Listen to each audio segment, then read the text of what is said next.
నాన్నకు భరోసా ఇవ్వండి. అడ్డగాడిదల్లాగా తిరిగి, అల్లరి చిల్లరిగా తిరిగి, ప్రేమ అని చెప్పి, పనికి మాలినటువంటి స్నేహాలతో మీ శరీరాలను, మీ చదువును, మీ కెరియర్ని, మీ క్యారెక్టర్ని నాశనం చేసుకొని 80-90 సంవత్సరాలు బ్రతకాల్సినటువంటి అమ్మ నాన్నను 50లోనే కాటికి పంపించే ప్రయత్నం చేయకండి.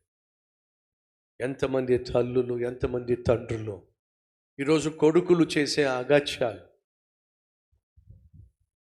కూతుర్లు వేసే పిచ్చి వేషాలు తట్టుకోలేక మానసికంగాను శారీరకంగాను కృంగిపోయి అర్ధంతరంగా గుండె ఆగిపోయిన సందర్భాలు ఎన్ని లేవండి.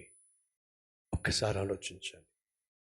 సొలొమోన్ని చూసినప్పుడు నాకు చాలా ముచ్చటేసిందండి. నాన్న తన దేశ పరిపాలన బాధ్యత తనకు అప్పగించే వయసు వచ్చినప్పుడు నాన్న సొలొమోన్ చూసి అంటున్నాడు, నాయనా నీకు ఈ రాజ్య బాధ్యత ఇవ్వడానికి ఏమాత్రము నేను భయపట్టలేదురా, ఎందుకంటే నువ్వు చాలా తెలివైన వాడివి, సుబుద్ధి కలిగిన వాడివి.